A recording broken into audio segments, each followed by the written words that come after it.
Every village has its secrets, its whispers of old rules that no one dares to question.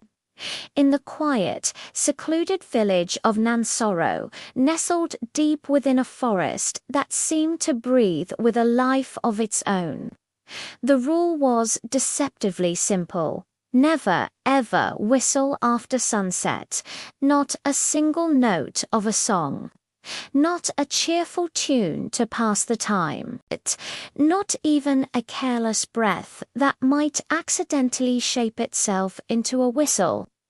The elders, with their wrinkled faces and eyes that held the wisdom of generations, would tell you why they spoke of the listener. It was something ancient, something that had existed long before the first hut was ever built in Nansoro.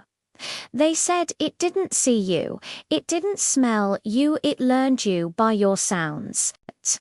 And whistling, they would warn with a grave tone, was the quickest, clearest way to introduce yourself, to tell the listener exactly who you were and where to find you.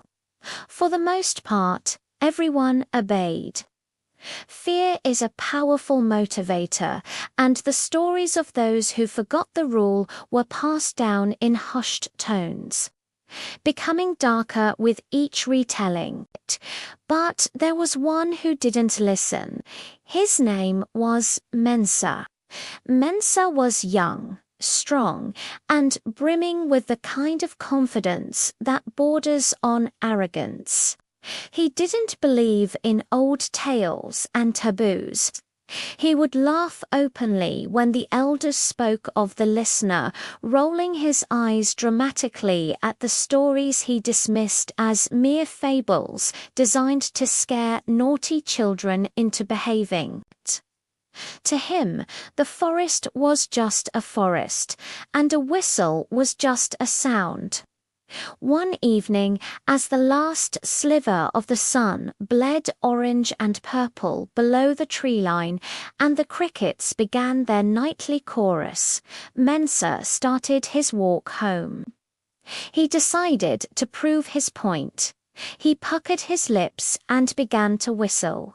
It was a loud, sharp, and defiantly cheerful tune that cut through the evening calm like a knife. And then something strange happened. The forest went silent. Completely. The chirping of the crickets stopped abruptly. The croaking of frogs in the nearby marsh ceased. Even the gentle rustle of leaves in the wind died away, leaving an eerie, suffocating stillness. Mensa stopped whistling, a prickle of unease crawling up his spine. The silence was unnatural, heavy. In that dead quiet, he heard his own whistle echo back to him from the depths of the trees. But it wasn't right. It was slower, stretched out, distorted. It sounded like someone nor something was trying to remember the tune, but couldn't quite get it perfect. A shiver of genuine fear, cold and sharp, went through him. "Hello," he called out, his voice sounding small and weak in the vast silence. The only answer was his whistle again, closer. This time, much closer. That was it. Panic seized him, and he ran. He sprinted towards the flickering lights of the village, his feet pounding on the dirt path. Behind him, he could hear footsteps, but they didn't sound human. They didn't quite match the rhythm of a person running, and they were accompanied by a chilling sound, like breath being pulled laboriously through wet, decaying leaves. He didn't dare look back. He burst into the safety of his own hut, slamming the heavy wooden door behind him and fumbling to bolt it shut. His heart hammered against his ribs, a frantic drum in the sudden, enclosed quiet of his home.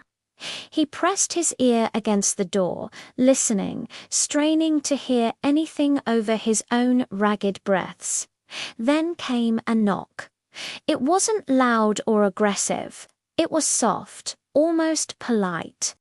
A voice followed, a sing-song whisper that seemed to slide through the cracks in the wood. "Mayan, sir," it sang, drawing his name out into a long, hollow sound. Finish the tune. His blood turned to ice in his veins. The elder's warning echoed in his mind. Once it learned your sound, it would never forget you.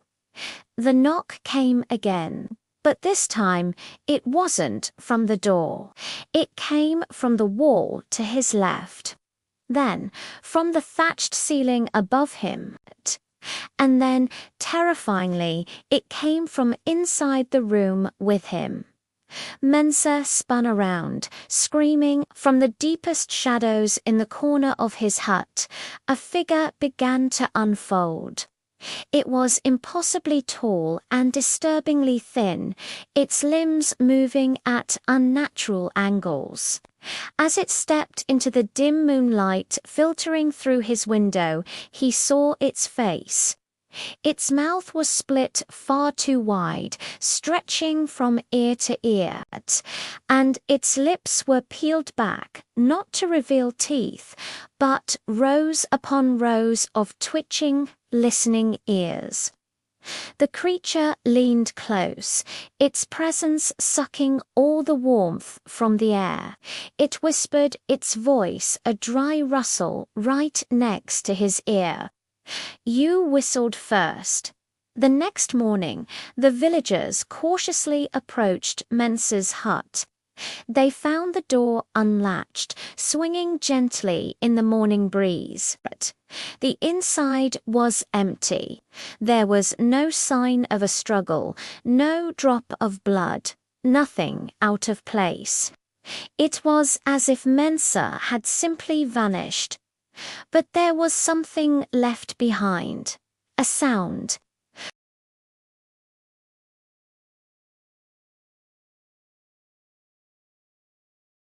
It was always the same tune Mensa had whistled, but it was always slightly wrong, a chilling, imperfect echo.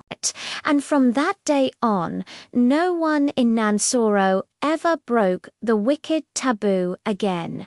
Thanks so much for watching. If you enjoyed this story, be sure to like and subscribe for more chills. See you next time.